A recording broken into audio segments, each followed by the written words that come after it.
अजमेर शहर के बहुचर्चित राम सेतु एलिवेटेड ब्रिज पर हाल ही में हुई जमीन धंसने की घटना ने प्रशासन की कार्यशैली और निर्माण की गुणवत्ता पर सवाल खड़े कर दिए हैं। इसी के तहत दायर जनहित याचिका को अदालत ने गंभीरता से लेते हुए एलिवेटेड ब्रिज पर आवाजाही पूर्णतः बंद कर दी है। साथ ही अगली बहस 11 अप्रैल को तय की है। याचिका दायर करने वाले पक्ष की ओर से बताया गया कि ब्रिज के एक हिस्से में 3 जुलाई को सड़क धंस गई, जिससे वहां आवाजाही खतरे में पड़ गई। स्थानीय नागरिकों और अधिवक्ताओं का कहना है कि यह घटना सिर्फ प्राकृतिक नहीं है, बल्कि निर्माण में गड़बड़ी और लापरवाही का परिणाम है। पूर्व विधायक राजकुमार जयपाल व एडवोकेट योगेंद्र ओझा समेत आमजन ने दायर याचिका में ब्रिज निर्माण में लापरवाही, घटिया सामग्री के इस्तेमाल और समय पर कार्य पूरा न होने के आरोप लगाए हैं।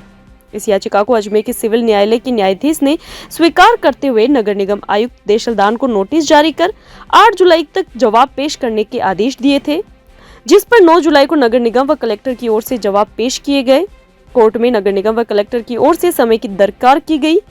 कोर्ट ने सभी पहलुओं को मद्देनजर रखते हुए आज एलिवेटेड ब्रिज पर आवाजाही पूर्णतः बंद करने के आदेश जारी किए। उदय सिंह शेखावत ने कांग्रेस सरकार पर निशाना साधते हुए कहा कि निर्माण कार्य के दौरान कांग्रेस की सरकार थी और निर्माण होने से पूर्व सरकार को काम में लिए जा रहे लो मटेरियल से अवगत करवाया गया था। बावजूद इसके कोई कार्रवाई नहीं की गई, जिसके चलते अजमेर की जनता को इसका खामियाजा भुगतना पड़ रहा है। इस ब्रिज की आवाजाही बंद करने से सबसे ज्यादा प्रभावित विद्यार्थी वर्ग होगा। गवर्नमेंट कॉलेज के विद्यार्थियों को खासा परेशानियों का सामना करना पड़ेगा। साथ ही आसपास के क्षेत्रों में भी जाम जैसी स्थितियां भी उत्पन्न होगी। आज अदालत के अंदर जो है जनप्रतिनिधित्व जो राम सेतु एलिवेटेड रोड को लेकर प्रस्तुत किया गया था, उसमें आज न्यायालय के अंदर सुनवाई हुई। सभी पक्षों को सुना गया। पूर्व विधायक डॉक्टर राजकुमार जयपाल पूरी सुनवाई के दौरान अदालत में मौजूद रहे। अदालत में जो है सबसे पहले तो कलेक्टर महोदय जो स्मार्ट सिटी के सीईओ भी हैं, उनकी एक पक्षीय कार्रवाई कर दी गई थी, क्योंकि कल उनकी तरफ से न्यायालय में कोई हाजिर नहीं हुआ था। उनके द्वारा न्यायालय में एक प्रार्थना पत्र लगाया गया। खूब उन्होंने विनय किया गया कि उनकी एक पक्षीय जो कार्रवाई है वो निरस्त कर दी जाए। उसके लिए हमने अनापत्ति दर्ज कराई कि इन्हें भी अपना पक्ष रखने का मौका देना चाहिए। उस पर अदालत ने उनकी एक पक्षीय कार्रवाई जो है अपास की, उन्हें सुनवाई का मौका दिया। उसके पश्चात स्मार्ट सिटी की ओर से और नगर निगम की ओर से जवाब प्रस्तुत किया गया। जवाब के पश्चात बहस जो प्रारंभ हुई, परंतु उन्होंने समय की दरकार की कि हमें बहस करने के लिए समय चाहिए। इस पर जो है जो आगे का जो मामला है उस पर हमारे द्वारा जो है याचिकाकर्ता की ओर से लिखित बहस न्यायालय में प्रस्तुत की गई। विविध न्यायिक दृष्टांत प्रस्तुत किए गए और उनके द्वारा समय मांगने पर जो है अदालत ने कहा कि जो एलिवेटेड रोड जो बंद हो रखा है उसे सुचारू नहीं किया जाए। इस पर राजकीय अधिवक्ता ने न्यायालय को अवगत कराया कि इसकी 3 भुजाएं और है जहां से आवागमन चालू है। तो न्यायालय ने उनको सुनने के बाद में न्यायालय ने निर्णय लिया कि मामला जो कि गंभीर है, एक ही बजरी सीमेंट सरियों से ये रोड बना हुआ है, तो आम जो नागरिक है उनकी जान को जोखिम में नहीं डाला जा सकता है। क्योंकि इनके द्वारा समय की दरकार की गई कि उन्हें बहस के लिए समय चाहिए, तो अदालत ने 11 तारीख को बहस पर रखा है। जब तक जिला कलेक्टर अजमेर को जो है राजकीय अभिभाषक के माध्यम से आदेश जारी किए हैं कि तत्काल प्रभाव से संपूर्ण एलिवेटेड रोड को बंद कर दिया जाए और आवागमन ऊपर नहीं किया जाए कि आम जनता की जो जान है वो जोखिम में नहीं डाली जाए। स्मार्ट सिटी में मुझे डायरेक्टर बनाया गया। मैंने एक मीटिंग अटेंड की थी और उसमें उस वक्त भी मैंने ऑब्जेक्शन रेज किए थे कि जो एलिवेटेड रोड है वो फॉल्टी है, क्योंकि एक तो उसमें किसी भी इंजीनियर से या किसी एक्सपर्ट से राय नहीं ली गई थी। वो सिर्फ ये मैं नियम दिनांक 24/6/18 की जो मीटिंग हुई है उसमें साफ लिखा है कि सिटीजन फोरम ने इसको अप्रूव किया और उसी ने ये पूरा एलिवेटेड रोड बना के दी है। तो मैं ये कह रहा हूँ कि न तो किसी इंजीनियर से राय ली गई, न किसी एक्सपर्ट से राय ली गई, और एलिवेटेड रोड बना के 400 करोड़ 350-400 करोड़ का ये प्रोजेक्ट बना दिया गया। उसका मैंने उस वक्त घोर विरोध किया था और विरोध करते ही मुझे केंद्र सरकार ने डायरेक्टरशिप से हटा दिया था, और इसलिए मैं आज इसमें पक्षकार बना हूं और मैंने विरोध दर्ज किया। मैं चाहता हूं कि जो भी अधिकारी है, जिन्होंने ये अधिकारी है, जो भी ठेकेदार है, उनके खिलाफ कार्रवाई की जाए और उनको सजा दी जाए। जिस प्रकार से आज न्यूज़ चैनलों के माध्यम से पता चला कि राम सेतु जो है पूर्ण रूप से बंद कर दिया गया है, तो उस राम सेतु को बंद करने के बाद जो है आमजन जो है वो बहुत ज़्यादा परेशान होने वाला है। जैसे कि जो विद्यार्थी है वो सुबह महाविद्यालय जाता है, जो उत्तर भारत का सबसे बड़ा महाविद्यालय गवर्नमेंट कॉलेज है या दयानंद महाविद्यालय है, उन दोनों महाविद्यालयों को जो जोड़ने का काम जो है राम सेतु कर रहा था। विद्यार्थी जो है सुबह 10 बजे निकलता था और 10:10 के ऊपर महाविद्यालय में पहुंच जाता था और अपनी क्लासें जो है वो सुचारू रूप से ले पाता था।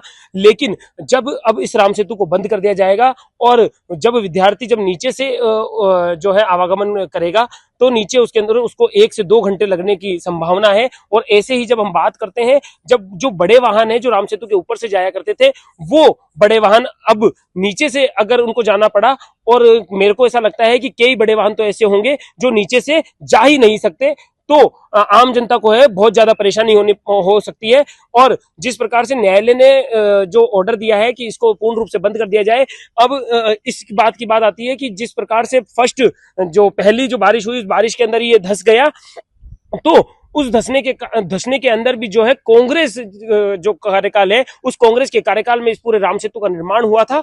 उस कार्यकाल के अंदर जिस व्यक्ति ने आज 110 के अंदर पार्टी बनकर और कोर्ट के अंदर पेश हुए हैं, वो व्यक्ति ही उस जो स्मार्ट सिटी के अंदर बोर्ड के मेंबर थे।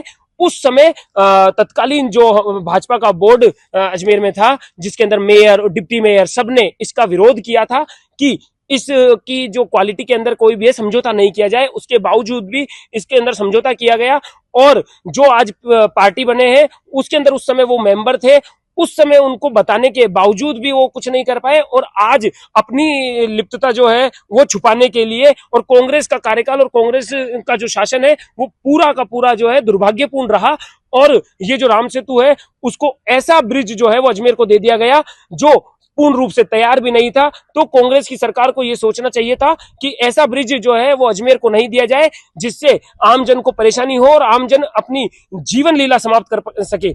अगर ये होता है तो वो आम जन को ये सोचना पड़ेगा कि आमजन जो है वो किस प्रकार से रोडों पर आकर और आमजन जो है अपनी मांग को मनवाता है। राम सेतु जब बना तब आवागमन ये सत्य, ये आप जो कह रहे हैं ये बिल्कुल सत्य है कि जिस प्रकार से जो उत्तर को और दक्षिण को जोड़ने के लिए राम सेतु बनाया गया था, अगर उसको पूर्ण रूप से बंद कर दिया जाएगा तो आम जनता बहुत ज्यादा परेशान होगी और ट्रैफिक व्यवस्था जो है वो बहुत ज्यादा बिगड़ने वाली है। कल जो है सुबह ये पता चलेगा कि जब ये राम सेतु बंद हो जाएगा और कल सुबह जब ऑफिस का समय होगा या महाविद्यालय जाने का विद्यार्थियों का समय होगा, तब हमें पता चलेगा कि ट्रैफिक जो व्यवस्था है वो किस प्रकार से चिरमिरा गई है।